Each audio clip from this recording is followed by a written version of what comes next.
Welcome to Be in Tune. Join me, your host Darien, and my producer Joab, as we have conversations that deepen our connection with our higher power, ourselves, and the world around us. So, get ready to tune in, turn up that volume, and welcome to the Be in Tune podcast.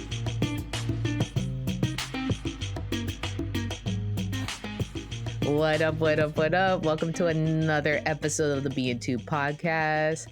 I am your host, Darien, and we have Joab. Joab, hello. What's going on? I love it.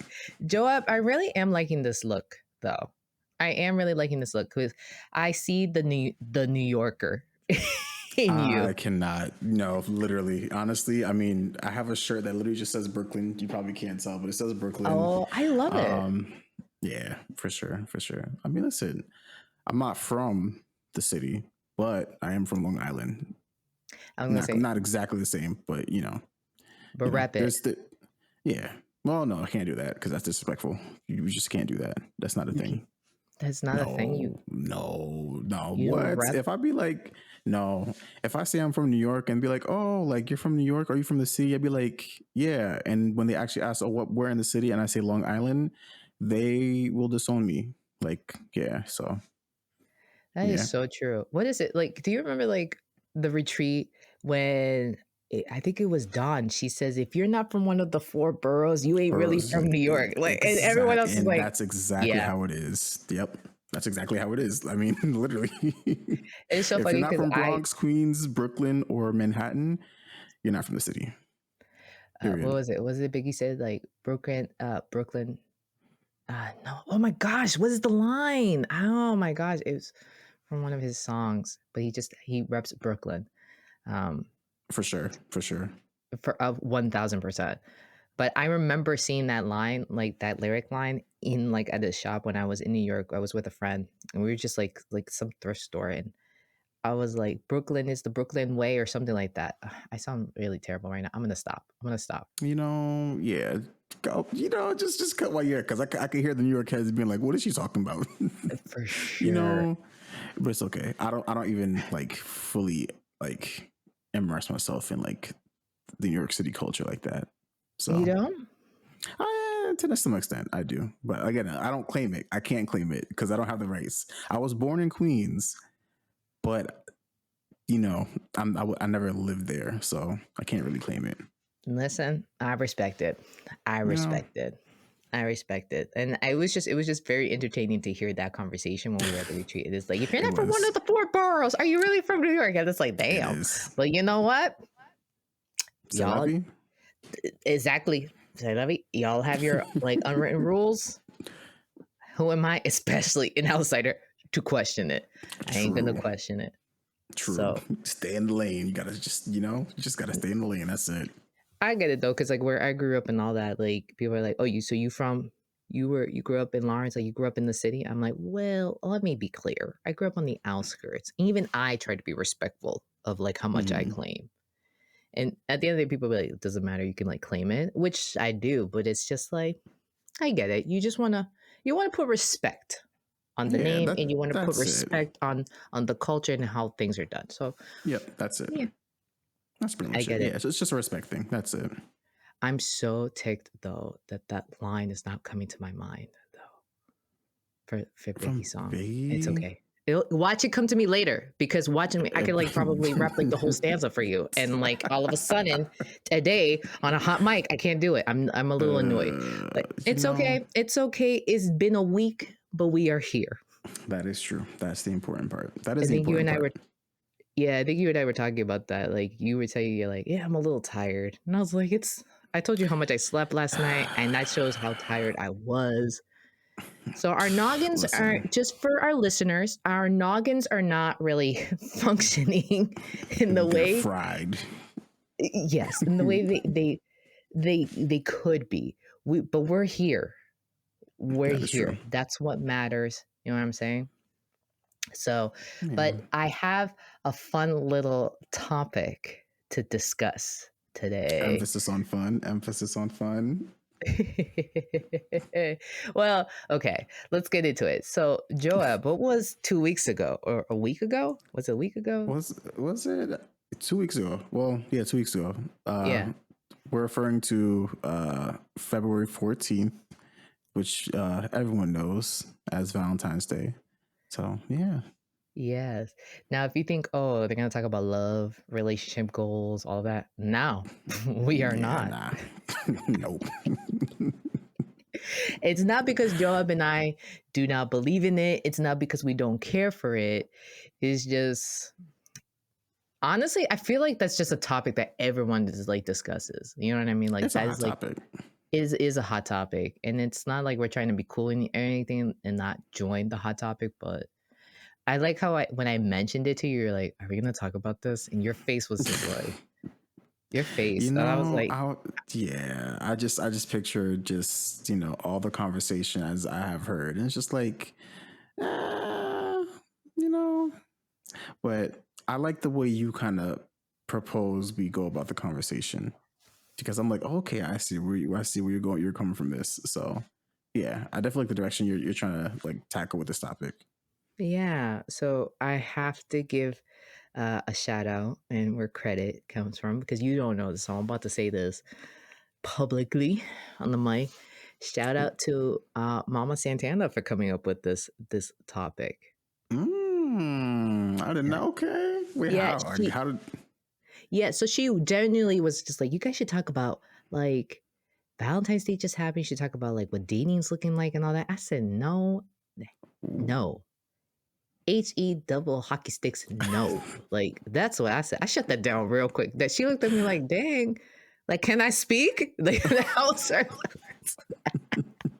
I'm being dramatic. But she was like in her talk, in her discussion, because dating, it is hard. It is a little difficult. It is, It the times is. have changed. The apps are something. There's a story, there's a comment, there is a soliloquy. Like, you know what I'm saying? Like, there's everything. We Mm-hmm. could talk about it, the rights, the wrongs, what's working, what's not working, and all of that in dating. But then she talked about connection. And then I was like, okay. And that's what I want us to talk about. I actually want us to talk about connections because, you know, Valentine's Day just happened. Of course, when this episode drops, it's going to be in a totally different month and everything. But from when we are recording, right? It just happened, and also what comes along with Valentine's Day is not just love, but it's about the connections too that we are Mm-hmm. making with people. And also, I really don't really want to talk about the ins and outs of Valentine's Day either, too, because I know people have their thoughts, their feelings, their theories. But I think something that is very important for us to discuss is connections, because also something that I've been hearing a lot is this: it is so hard to make friends as an adult. Mm. I heard that Mm-mm-mm. multiple times this Man. past week, actually. And I'm just like, you're not wrong. Because when we were kids, what did we have? School, right? Yep.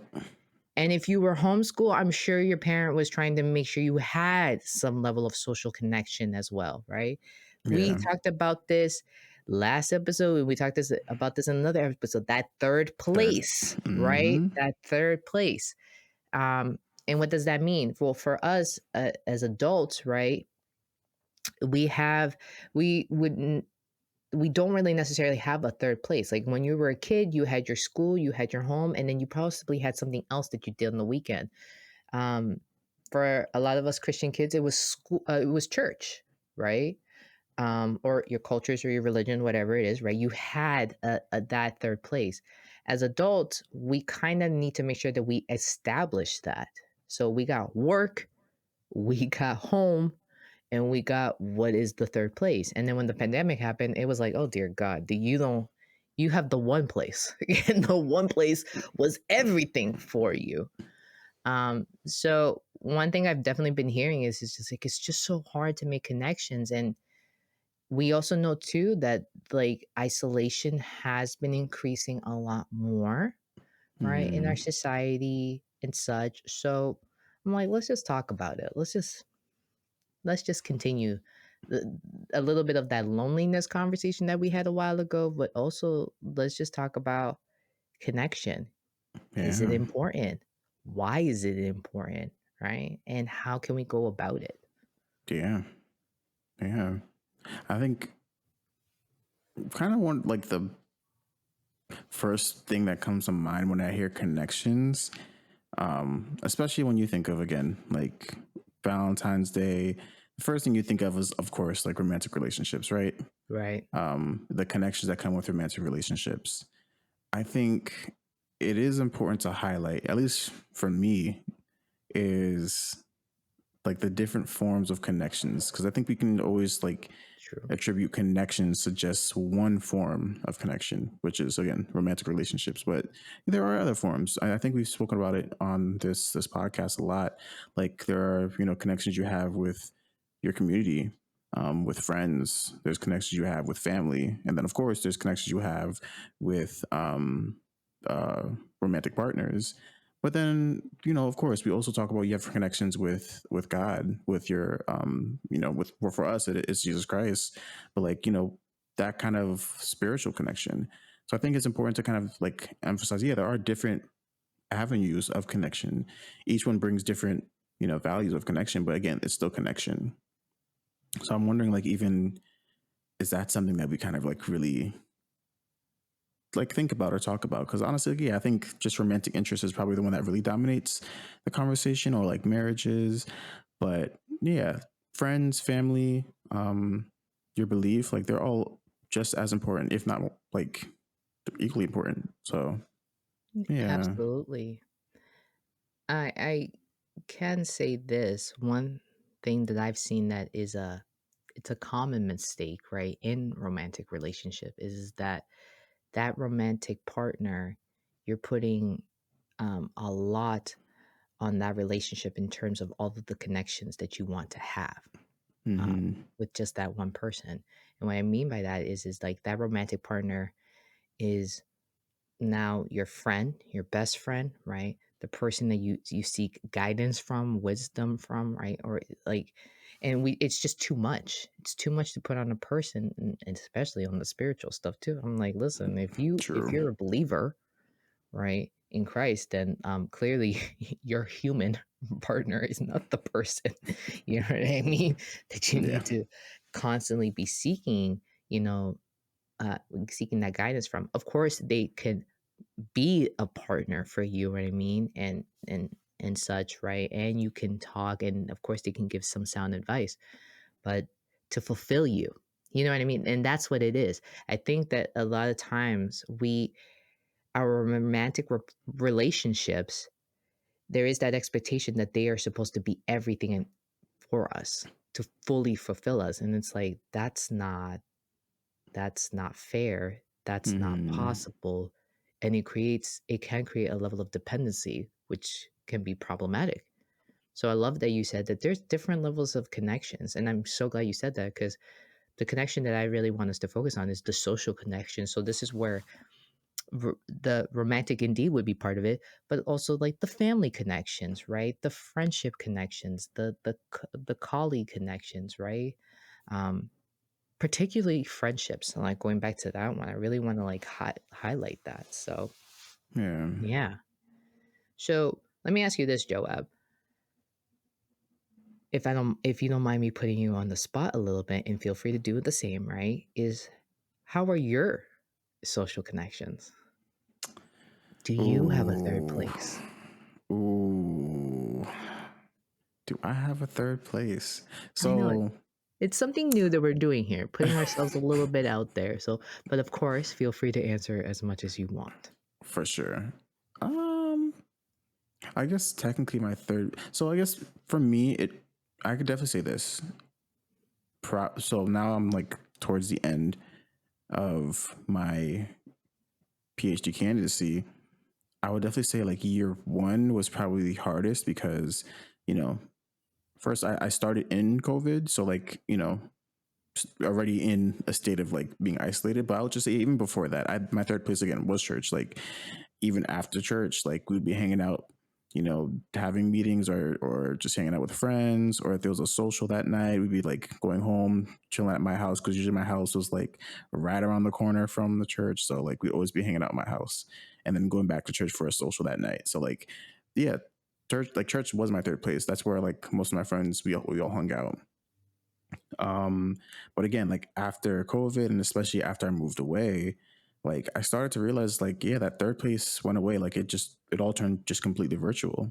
Um, so like, yeah, when I think of it now, I would say definitely BTM technically is my third place, even though it's virtual, but it's like, again, it doesn't replace the physical like social experience. It still is a social experience, but again, like the physical social experience, I think like it never that never was a thing until honestly until after I moved back, pretty much. So yeah, to answer your question, do I have a third place? Technically, no. Yeah, Mm. Now, do you think that physical social connection matters? Do you, and do you think it matters in general? And then for you in particular, is that something that you are thinking, maybe this is something that I would need in my life? it definitely does. I mean, I just even remember I could just even say for the last 2 years, um, one of the things that's always been coming up in therapy for me was, connections with family specifically, connections Mm, with friends. mm-hmm, I feel like a lot of that has been emphasized for me, especially as of like late with like, my sisters having like twins and like my firstborn nephew. mm-hmm. So like being an uncle and like You mean I Mini kind of Joab? You mean your nephew, Mini don't Joab? don't don't nah, because then that's gonna be a whole other debate. But We're gonna but have no, to get your family on oh my on that gosh. episode to be Oh like, my gosh.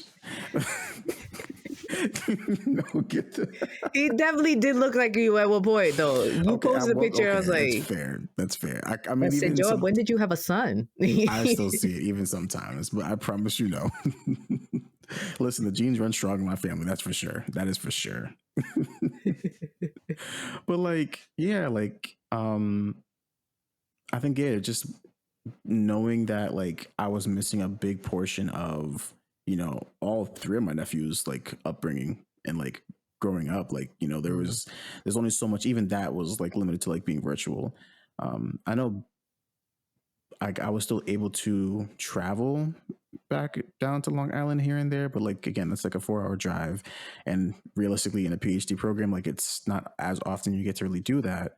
So yeah, like I did make it hard. So like again, I think there was a big emphasis on family because like out where I was, upstate New York, they're really like the closest family I had up there was technically like 2 hours. So yeah, I think connection was a very very big thing, and actually it kind of reminds me of a time that I was talking to you at first about like how like the stresses of like the PhD program in my fourth year was really weighing on me, and you encouraged me to reach out to the BTM group, yeah. and that's when I did, and everyone started pouring into me, and it was actually Jalissa who was like, like I'm not too far from where you're staying. Like if you ever like need a place to like just to hang around or be around like family, like yeah, you could definitely like chill out. And I did just that. Like we had like a whole like social. We played games, had food, and like I definitely needed that because like that definitely again is that community, that connection is what we're talking about. So yeah, just in general, I think that's like it is a thing for me, and it's very important for me because I could definitely tell when I'm kind of like isolating myself that everything around me becomes tunnel vision. Like I only focus on just research results, experiments, and like just that, and then like that in it of itself is burning me out because I don't have the physical connections with people. So it's very important. Yeah, I do remember that time. I do remember that time. I remember having some FOMO though because y'all got together and I was like, guys, Oh, I didn't know that. Yeah, that is true. That is true. well, I am several hours away, so it wasn't going to be such an easy trip for me to do, but I definitely told Jalissa, I was like, when I go, I want something like that.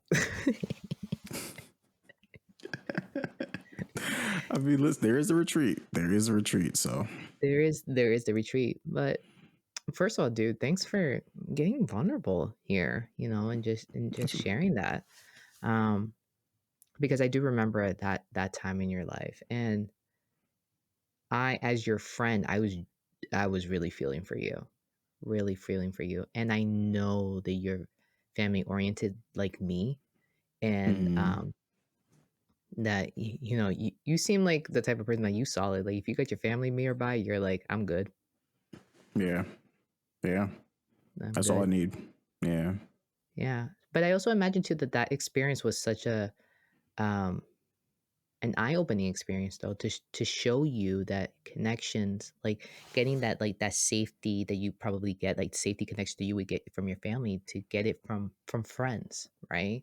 Mm, And also for you to be able to just say, hey guys, to a group of people, I'm not doing so well here, so if you guys don't mind just like looking out, lifting me up in prayer and all that. That was such a beautiful thing, because I remember seeing the messages and seeing the pouring out, and I was just like, this is what's up. yeah. This is Yeah. what's up. But and then it just makes me ask the question, like, how come this is not happening in the world as often? You know what I mean? But let's just stick to our country alone, right? Because we can't talk Mm, mainly about the world, because of all 1,001 reasons, right? And heck, one can say you can't really talk about your country because you don't know how every state is, whatever.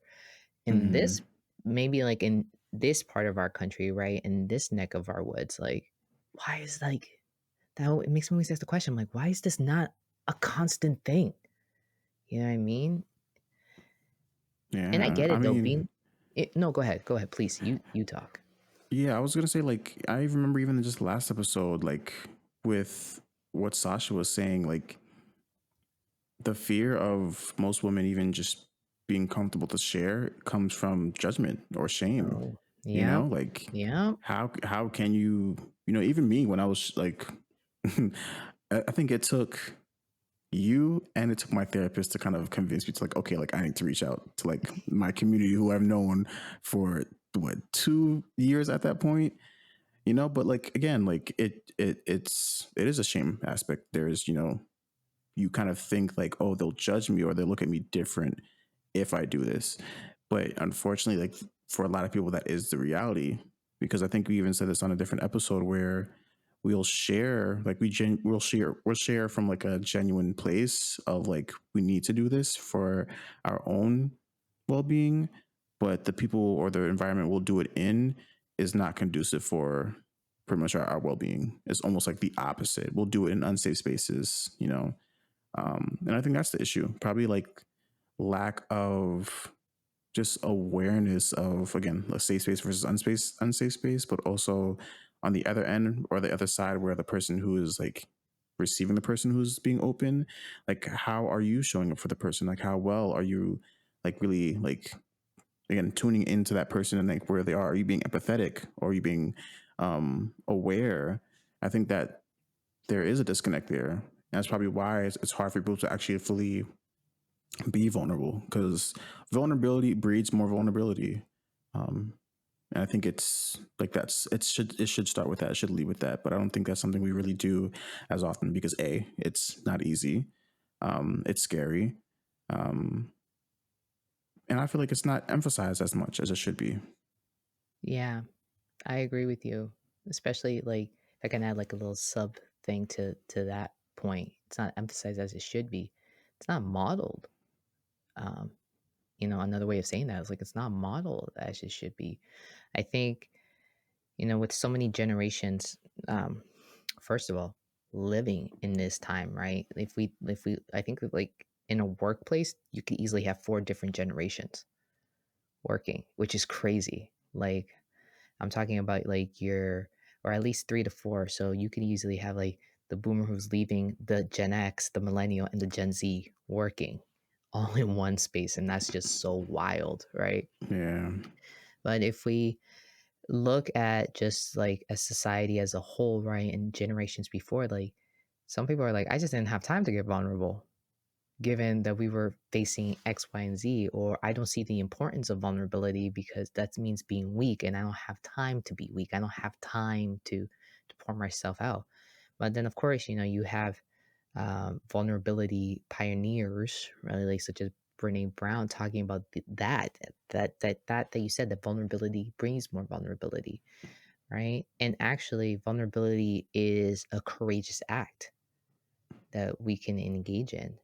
But I think, just like you said, it's who can we be vulnerable with too? Because your Yeah. vulnerability is a gift, and not everyone is worthy of that gift. And this is something Yep. I've said in the past. What I really want to talk about is shame, though, how shame can stop someone from actually making uh, shame stop someone from one being vulnerable and making that connection, right? Um, because Well, let me ask you this. Did you think shame was definitely coming into play there when it came to that time in your life when um, your therapist, first of all, shout out to your therapist saying, hey, connect with these people, like be vulnerable with these people, let them know what's up. Do you think shame was there? Do you think shame was just like, no, we will not do that? You know, absolutely. And it's so weird. Not even weird, it's crazy.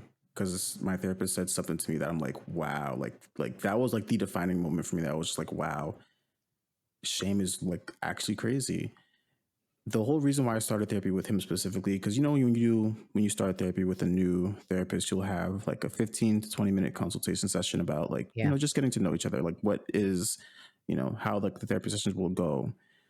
One of the things that I brought up was, you know, helping myself to be better connecting with like community and finding a community. This was before BTM. Yeah, this was before BTM. Because I think this was like year one, and I think I met BTM year two of my PhD. So this was before BTM. But he was reminding me in that moment when I was, debating should I reach out to the group. He was saying it's so funny how, we in our journey we'll start off with an idea of where we want to go, and it isn't until we get to like right in front of the doorstep of actually crossing over that we have the most hardest pushback. And that hardest pushback is literally like what's like stopping you from breaking through that next phase or that next like season of your life. And I sat there, I'm just like, wow, like he's absolutely right. The one thing I've been asking for since like I first started with him was to better connect with community. And here is like the greatest opportunity for me to do that, to be vulnerable and to better connect with my community that I've grown to know over the past 2 years. And what's stopping me is, yeah, like is the shame, is the like or the imposter syndrome of like, do I even deserve to like be supported by the people that, like I've known for like X amount of years. So yeah, definitely shame, imposter syndrome, it all plays a role. But it just goes to show like it's so crippling to even the things that you desperately desire. Um, like that's just how crippling it really is. So yeah, that was really the defining moment for me. Like him like spelling that out for me because it really changed my perspective. Like yeah, like again, tunnel vision. Like it definitely does kind of block the things that you desire, the things that you need. Yeah. Shame. Actually, I want not me being a bit of a nerd right now. I want the actual definition of shame. I'm curious, yeah, to hear the actual definition, like what that actually like sounds like. Yeah. A painful feeling of humiliation or distress caused by the consciousness of wrong or foolish behavior. Right. Hmm. hmm So I'm gonna repeat it again because I like I always say right because when I say right, I'm like right, like doesn't that make sense? But I'll repeat it again.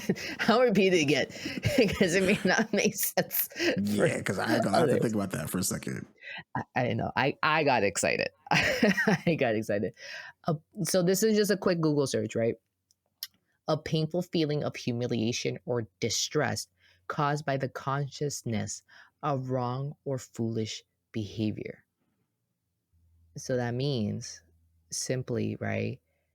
There shame is that feeling, is that humiliation caused by the distress of making a choice or engaging in a behavior that you were like, this isn't it. this wasn't a good one. This wasn't a good behavior. This was wrong. This caused me to look a type of way. This caused someone else to look a type of way and such. Shame and guilt get confused a lot. Guilt is I heard this once, and this is how I always taught it in my therapy groups and sessions. Guilt is when you do something wrong, that you cross that moral line, right? That you your morals and values, you did something that goes against it, right? So you did something wrong. Shame is thinking that you're wrong. Shame is thinking that you are bad. And so, with this definition, a painful feeling of humiliation or distress by the consciousness of wrong or foolish behavior. It's like you're taking that you did wrong and you're turning it inward, because therefore the message is, I am wrong. I am Mm-hmm. not good, right? Because that humiliation, I like how it says a painful feeling of humiliation. So that humiliation is like intense, right? Yeah. It brings on the message of, you're not good. You are wrong. You are bad. And then, of course, it creates other narratives of, I'm not good enough. I'm not capable. Mm-hmm. I will never amount to anything good and such. And at least that's my definition, my breakdown, right? If anyone wants to correct, by all means. Um, and it's just amazing that a lot of people are walking around with this painful feeling, and hence why they make decisions that are, at the end of the day, are not fully beneficial for them, right? Or never do the thing that can be helpful for them.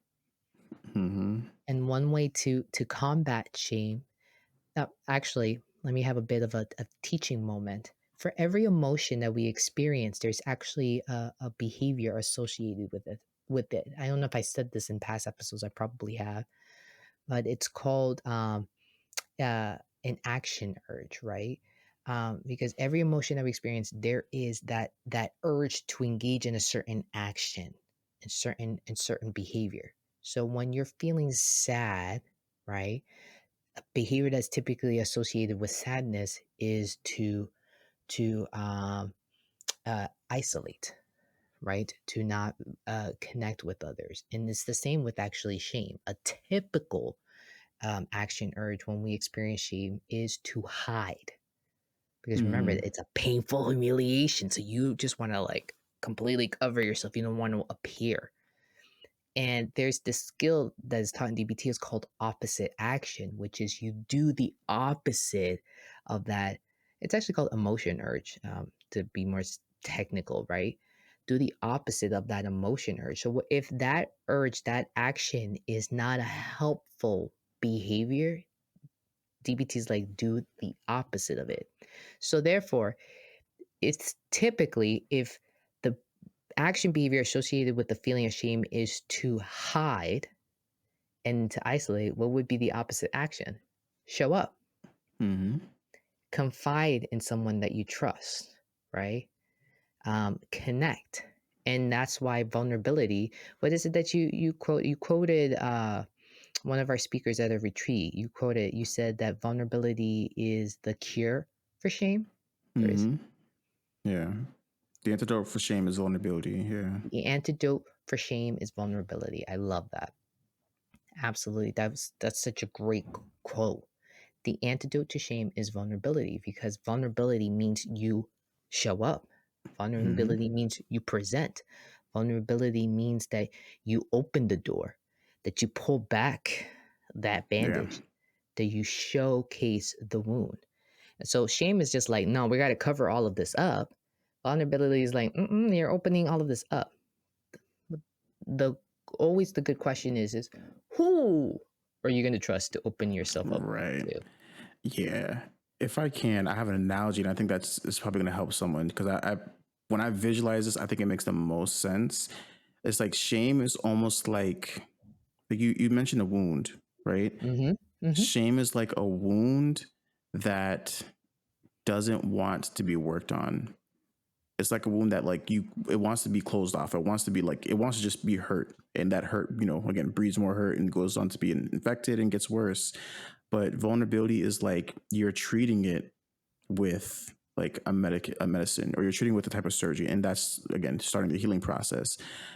Another layer to that, and what you were just talking about, is I think when we say who are you sharing it with, you're not going to go to a ragtag fix it up doctor on a sketchy street to give you a surgical procedure, because he's going to give you a botched like surgery. You're going to go to a well-renowned, a known, licensed like medical doctor, a surgeon, to actually give you proper like protocol for how they do surgery, because that's like in a safe or sterile really environment. It's the same thing. Like you have to go to someone who's capable and has the capacity to really like support you and your vulnerability, because that's where like the growth and healing really lies.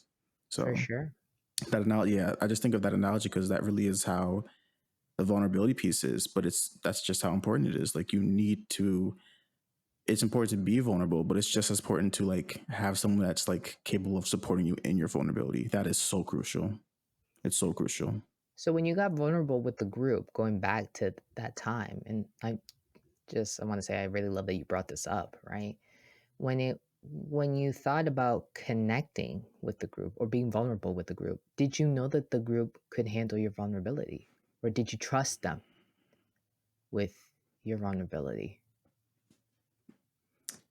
I mean, Yeah, obviously that's you a did, but in yeah. that time of thinking of doing it, were they definitely on that list of like this is a group that I could trust? Yeah, that's a good question. I definitely knew this was a group that I could trust. I think more so like the shame was telling me like you don't know how they'll show up for you, and if they'll Mm, even show up for you the way that you'll need it. I knew that they would show up. mm, I think the question was how they would show up, and if they would show up for me like how I needed to, like how I needed it in that moment. I think that lie kind of like planted in me like, oh, maybe they won't show up for me. Maybe like people won't like they'll turn a blind eye to it and like kind of just say, oh, like, he's a PhD student, of course he's going through it. Or like, like just the random thoughts that like, like come up that aren't even true. So I think it was more so the fear of like the hows and like the what ifs. Again, going back to like the imposter syndrome, like telling you something that may not even ever happen. So yeah, I think it was more so the fear of it all. I also want to add to, going back to connection, I think what in that moment, at least, what being vulnerable taught me in that moment, and I think it's another lesson that I had to learn, was vulnerability is also, it is for you, it's very important for you, but I think it's also just as important for the other people like supporting you in that moment. I could, when I think back to that moment, I could remember like the people who reached out to me and like called me and checked up on me, like, and supported me, like how much like even just me being vulnerable was like almost like helping them out in a sense, or helping them be vulnerable back with me. And that also like formed another like type of connection. I think I was talking with Katie Ann. I think she was the first person, which funny enough, and I do have to share this because this is important. But when I sent the that message out that night, I remember I sent it at like 2 a.m. at night. I was just sitting in my chair going through, and I was like, you know what? I just need to send this message out. Like it's really like killing me. So I sent it out, and the first person to respond back, I think it was you, I think Devonte, and then Katie Ann. But then Katie Ann texted in the chat, and she was like, I was just I was in my prayer closet, and I was just doing prayer, and I just had the prayer music going. And usually, like after I'm done with prayer, I'll turn off the prayer music and go to sleep. But she said, like I still had the prayer music on because I still felt like the Holy Spirit was telling me in that moment, like there was something else that I need to do. So she said, like, oh, so I'm just gonna wait. And then that's when she said, I texted in the group chat. So then that whole night she prayed for me, and she was like, just talking to me about like her personal like experiences and like what she's kind of like been going through, and like how it's been like affecting her. So like again, her like me being vulnerable in the chat, like her praying for me, and then her being vulnerable back to me, and that breeded connection as well. And I say that to say like vulnerability is important for you, and it's also important for the other person. And like me not being vulnerable in that moment would rob Katie Ann of a doing her God given duty of lifting me up in prayer, and B, robbing her of even her being vulnerable, like with someone else, because you don't know who else will need that. And I think it. I would imagine, and you can correct me if I'm wrong, Brene Brown saying vulnerability is a courageous act because it's courageous because you're doing it for yourself and you're doing it in front of others and for others in some capacity too. Like on all fronts, it's courageous. Um, yeah, like it's I don't know. When I think about it, it's difficult. It definitely is difficult, but I think it's definitely worth it. Like looking back at it, it's definitely worth it. I think vulnerability from most of my connections has really brought me to a deeper level of connections with a lot of like friendships, like romantic relationships, family. Like it's really the core backbone of like a lot of connections. It's very important. Yeah. You know, as you were talking, and actually as we started talking about this episode, there was this movie that I thought about that it's like one of my favorites. You wait till you hear it. It's called Warm Bodies. Have you ever Hmm. heard of it? No. This movie is okay. A zombie apocalypse happens. I know. I Okay, know. just wait. Stop right there. You gotta stop right there. Cause what? This movie is good though. It is like a take on Romeo and Juliet, but a zombie apocalypse happens and it centers on the character of R. He's a zombie. He can't fully remember his name. It's hilarious the way he's just walking around living life. And then all of a sudden, he meets a human and he just sees her, and her name is Jules. So Romeo, Juliet, you get it? R and Jules. And Mm-hmm. then the movie ensues, like it begins, right? He also uh, kind of kills her boyfriend too. So, and Darien. yeah, I know, and I'm not doing a very good job of promoting. It's a funny movie. It's not like one of those like gruesome like any film. It's hilarious and it's cute and it's endearing and all that. Some Christians are gonna be like, "What the heck?" But I Right, enjoy because it, and I actually enjoyed the movie soundtrack more than anything. But ultimately, and spoiler alert on this one, but in the movie, they discovered that it is a connection that actually cures people from this disease that caused them to be a zombie. Because that's how that happens. The movie talks about how there was this virus that went around and it morphed into people mm, becoming zombies, right? And needing to eat brains and all that. So then they discovered, especially through R and Jules's like connection, I think that's her name. But anyways, um, that that was it. That was the cure. Love, right? And connection.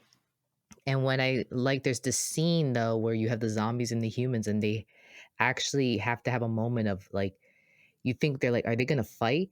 But if anything, the zombies help the humans fight these even worse zombies, right? I forgot what they were called, but they looked disgusting and terrible. Like they were far gone. Um, but they have a moment of vulnerability because it's like the zombies just trusted that the humans were not going to try to take them out. And then the humans had to trust the zombies weren't going to just eat them in that moment. I know this is mm, hilarious. But it just talks about how there really was a level of vulnerability and connection. And then, therefore, all of a sudden, the movie ends with they're saying if we start to connect more with one another, show a little bit of vulnerability, show a bit of that love, it can actually start. It can create healing in a yeah. such what was considered in this fictional movie, of course, a doomed world. Mm-hmm. Um, so that's what I was thinking about. I was like, this movie is like actually such a great example of what it is we were talking about, like the importance of social connections. Not that we're living in a zombie apocalypse yet. No, I'm just kidding. Um, Whoa. I know you're like, what? But it does really emphasize the importance on social connections. And I love how we started talking about vulnerability again. Like that seems to be always like a theme that comes in circles in our Yeah. episodes. But I love how you said that vulnerability is at the core for all of your relationships, all of your Yeah. solid relationships too. Yeah. I mean, I can't think of a single relationship that can really thrive when vulnerability is not present. And I feel like even in a relationship where you're not being vulnerable, I really do question, like, again, is there is that the best, like the relationship like can really be, or is it at its best state if you're not being vulnerable? um I'm not saying that to say, like, again, like I know it all, because I definitely don't. Like, even in like my relationships, like I don't always choose vulnerability. If anything, it's the opposite. I always want to run away from it. Mhm. But running away from it also teaches me that you're only delaying like the growth. You're only delaying the the problem, really. Like it's still going to be there. Um, and again, that's why Brené Brown say it's a courageous act, because to face it, knowing that something is going to be there, whatever that looks like, it's going to be there, and you're facing it. That is courageous. But yeah. So in any relationship, like that you're vulnerable in, whether that's you sharing like how you're feeling, or you even being vulnerable to hear someone tell you like how you would treat them, like that is also being vulnerable. And whatever form that is, like that's healthy. You need to kind of have a level of that, in any like relationship, to be sustained, to thrive. That has to be there. So that's why I say it has to be at the core of a lot of like what we do and how we connect. Um, I mean, even Jesus had to be vulnerable on the dying on the cross. Yo, Like he had to be yo. beaten in front of crowds, stripped down, even not questioning, but even had to like say to God, like, is it possible for you to remove this cup from me? But at the same time, like admit, like, despite how I'm feeling, it's your will, that has to be done. Like he had to be vulnerable. He had no choice, but he had to be vulnerable. He chose to be vulnerable. Um, so if the Son of Man had to be vulnerable, what does that say about us? Someone just got in their preaching bag right now. Don't do that. Don't. You know what? You know what? You Someone. know what? You know what, Darian? Joab. First of all, I love this conversation, and I'm gonna call it right here. We need a part two for this conversation, like I agree. genuinely, because we need to talk about because we started talking about connections, right? We narrowed it down to social connections, right? And it morphed into vulnerability. So we answered questions one. Uh, no, we talked about the 3 points that I made. Is like, are connections important? Why are they important? And how can we go about connecting, right? We definitely target the first 2 points here. And we need to this is a to be continued, because we need to Mm-hmm. continue with that last one. Like, then how do we make these connections? And um also, what can we say to those that are just like, okay, but it's really not that deep, we don't really need to be that vulnerable, or easier said than done? Because Right. you also mentioned how you have a solid relationship with your family. There's a lot of people who don't have a solid relationship with their family. There is Yeah. someone who's listening to this and they're like, this is all great and dandy, but I can't subscribe to any of this because I don't have solid Mm, relationships, period. I was born in unsolid relationships. I was born in an unstable relationship. You know what I mean? And yeah. I hear you because, listen, that's real. And the question is, how do we make social connections? How do we connect? That is a very big question, because I don't even have that answer either. I have all these suggestions and all these ideas, Mm-hmm. but the way the world is working, the way the world is going, you know what I mean? It definitely presents a challenge, a difficulty. It does. I it does, and I think maybe not like you're saying, like suggestions, but like if there were ever a place to start, I think the very first place to start before even attempting, because I know like it is challenging, especially in this world, but I think the very first place, or the very first person that you should be vulnerable with is yourself.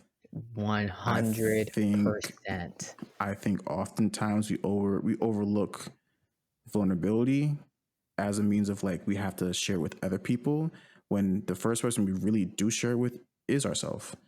And that honestly is the first frontier. And like I'm like you said, like I'm hearing the person who can't relate to what we're saying, or hasn't they don't have the same experience of like, being close to family, or friends, or not having any. um you do have yourself.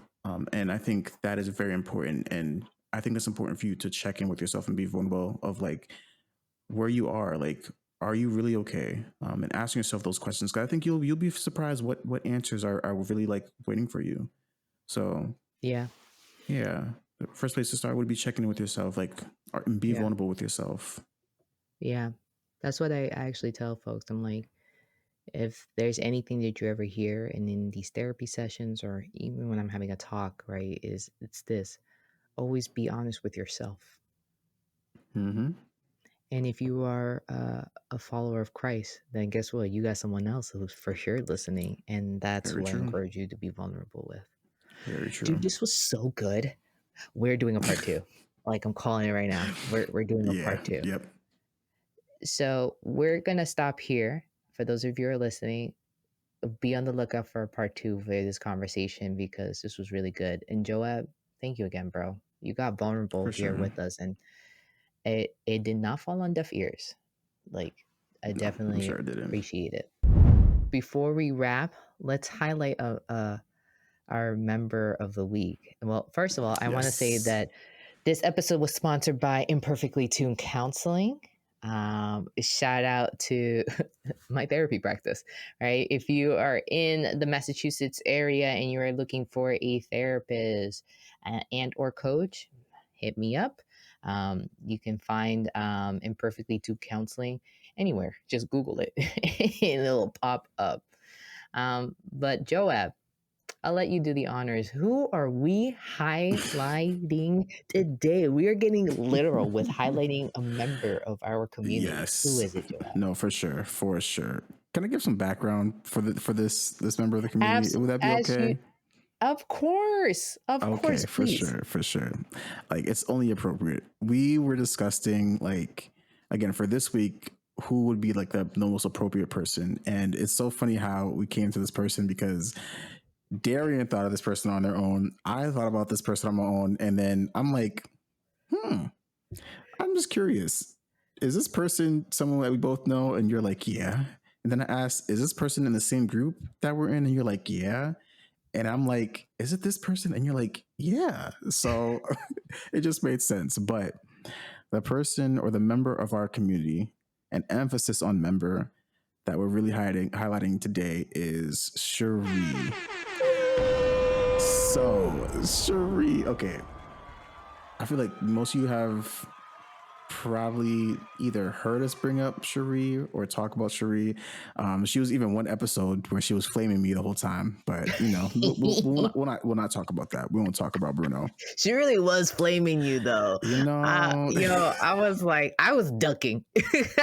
I actually sat away from you a little bit. I was like, just in case those flaming listen, arrows went in it veered. I was like, I'm I don't know what did I do. Well, I don't know what did I do, but yeah, the arrows are coming for me that day. That's for sure. But no, in all seriousness, though, the reason why we're highlighting Cherie, there's a lot that Cherie does behind the scenes, and I think especially in our group ETM, she does a myriad of things from social media to organizing committees for retreats to even leading out like book clubs. There's just so much that she does behind the scenes of BTM. Um, and yeah, like BTM, she plays a big role within BTM, but also not even just that with Darien specifically, um, and with myself, like she definitely has poured a lot into us individually and also into like this podcast. So that's why we are highlighting Cherie as a member of our community. Darian, would you like to say anything of Cherie? Definitely. So it just seemed quite appropriate to highlight Cherie because yes, everything that you said, I support everything, retweet all of that. And not only that, if we're talking about connections, social connections, I met Cherie when I was 14. And Cherie's not a friend. She's sis. Like she's been in my life and this is crazy 20 years. Like this is like that's a long time. Mm, And um I love how you said that she's definitely poured into us. Yes, like when it comes to being vulnerable, she is one of the people I can be vulnerable with. She has seen me in not in the best light, right? In my best light and then not so in my best light. And talk about us also growing with one another. Like for a friendship that has lasted for 20 years, we have grown with one another. We have been Hmm.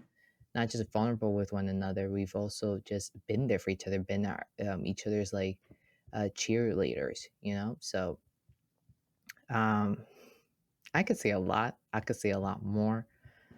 I may low key get emotional, and I don't want to do that. So I'm just gonna leave it at that. Like, it's just appropriate to highlight her when we're talking about making the social connections. So For sure. um, get y'all a Cherie in your life. That's all we can say. We we would give you her socials, but we're not gonna do that. So we're just gonna say, get yourself a Cherie. We'll probably just throw up a picture of her somewhere. Just honor her in that moment. Absolutely. We should probably ask her if we can do. Probably that is true. So, sis, we love you. We know you're listening to this episode because talk about being one of our biggest supporters of this podcast, and it's For her. sure. So, we love you so much. Thank you for all that you do. Thank you for who you are. And honestly, cheers to our friendship, like all three of our friendships, like to many more years together. This was good. Joab, look at that. With our noggins, not being at full capacity, right? Us being like, we're here, we're tired. We still got, well, you got vulnerable. No, yeah, honestly, I wasn't expecting to. Like that came out of nowhere, but like again, vulnerability breeds more vulnerability. So yeah, I know this will definitely resonate and touch somebody for sure, for sure. 1000%. To be continued. So I'll end with this. Remember, be in tune. Peace.